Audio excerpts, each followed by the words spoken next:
हाँ। हमारी शरीर जब परम तत्व का होगा, परम लाइट का होगा, तो ही फायदा है ना। अरे इवन बड़े बड़े महापुरुष साधु संत बोलते हैं कि अगर तुम देवता बनना चाहते हो तो तुम एक नंबर के मूर्ख हो। हम्म। सीधे सीधे मुंह पे बोलते हैं कि अगर तुम देवता बनना चाहते हो तो तुम मूर्ख हो। आई बात समझे। यहाँ तो देवता बनने की भी बात नहीं है यहाँ पे। आई बात समझे।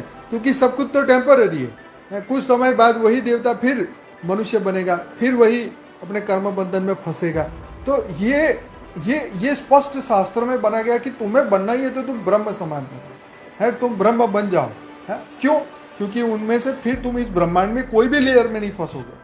तो कहीं नहीं जाना हो तो कम से कम इस ब्रह्मांड के परम धाम में, जहाँ निराकारी दुनिया है, उस तक भी इंसान पहुंचे तो वो भी एक शिव समान हो गई ना अवस्था, शिव समान हो गई। तो ये जो नॉर्मल आत्मा है वो यहाँ तक भी पहुंचे तो बहुत बड़ी बात है, क्योंकि तभी वो जन्म मरण के चक्र से छूट पाएगी। तुम्हें अगर सच्ची में कुछ बनना है तो तुम बेहद की परम परम परम आत्मा बनो, ब्रह्म समान बनो, परम परम महाशिव समान बनो। एटलीस्ट तुम इस मृत्यु लोक से बाहर निकलने के बारे में सोचो।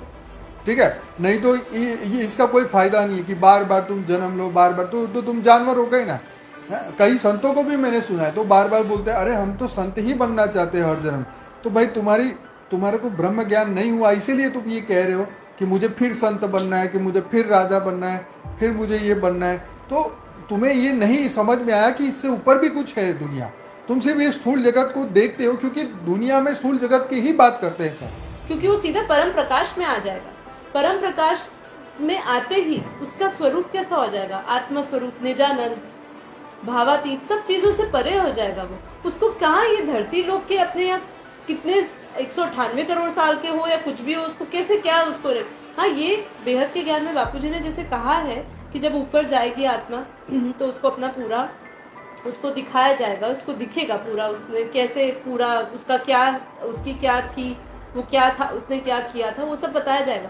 पर सहस्त्रधार चक्र के साथ इसका कोई कनेक्शन नहीं है। देखो ये आप मान के समझ के चलो कि जो ब्रह्मांड का जो नियम है कि भाई तुम इस ब्रह्मांड से एक बार तो बाहर निकल गए।